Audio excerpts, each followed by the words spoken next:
¿Qué significa todo lo que no proviene de fe? Romanos 14, 23 Pero el que duda de lo que come, es condenado, porque no obra por convicción. Todo lo que no es producto de una convicción es pecaminoso. La explicación del texto y su contexto. Romanos 14, 23b. Todo lo que no proviene de fe, es pecado. El texto griego dice, todo, pan, a aquello, o. Hay aquí una especie de silogismo, es decir, argumento, razonamiento, razón, deducción. Todo lo que no es de fe es pecado, comer algo dudando no es de fe, por lo tanto, es un pecado que implica condenación. Importante es aclarar aquí que cuando dice la Escritura, comer algo dudando no es de fe, no solo se refiere a la comida, sino a todo lo que no proviene de la fe en Cristo es pecado. Observemos el uso de la preposición ek, proviene de. Esta sugiere que la fe debe ser la fuente de donde brotan las acciones cristianas y la base de la relación con Dios y otros creyentes. Romanos 16, 25. A aquel que puede fortaleceros, conforme a mi evangelio y a la predicación de Jesucristo, conforme a la revelación del misterio escondido por siglos. 26. Pero ahora, manifestado por las escrituras de los profetas, conforme al mandamiento del Dios eterno, y dado a conocer a todas las naciones, para que obedeciesen a la fe.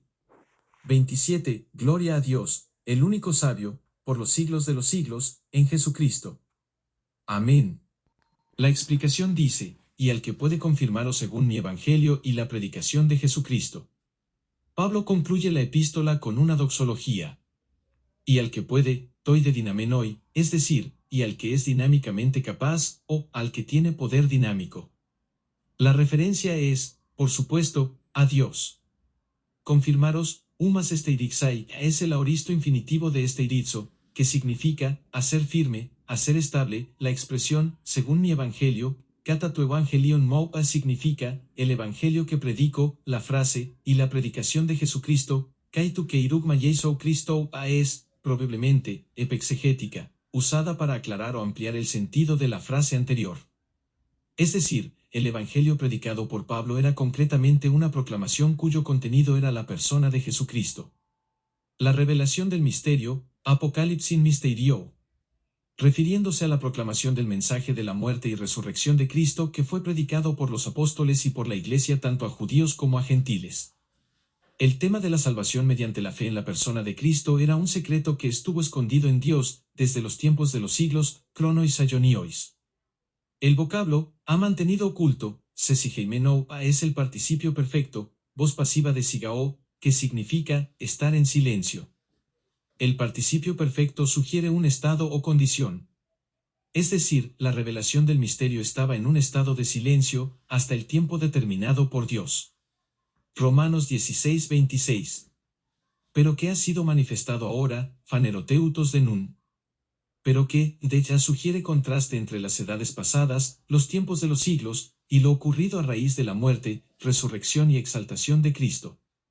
La expresión, ha sido manifestado, faneroteutos, es el aoristo participio, voz pasiva de faneroo, que significa manifestar, revelar, aclarar.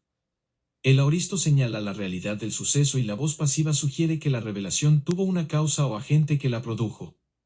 Y que por las escrituras de los profetas, diategrafon profeticon, es decir, a través de las escrituras proféticas. Esta es una referencia a las escrituras del Nuevo Testamento, o sea, los libros escritos bajo la inspiración del Espíritu Santo por los apóstoles neotestamentarios.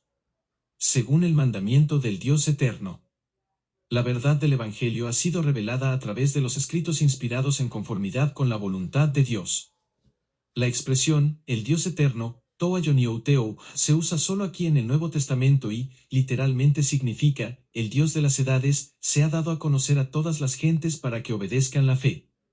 En el texto griego dice, con miras a la obediencia de la fe a todas las gentes ha sido dado a conocer.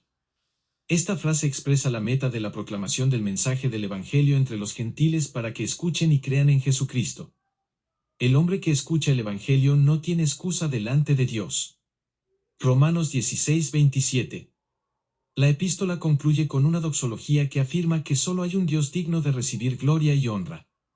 Solo a través de Cristo tenemos acceso en la presencia de Dios. Una sola fe. Segunda de Corintios 5, 7 porque por fe andamos, y no por vista. Romanos 10, 17. Así que la fe viene de lo que oímos, y lo que oímos viene de la palabra de Cristo. Hebreos 11, 1. La fe es una certeza firme de lo que esperamos, una demostración de lo que no vemos.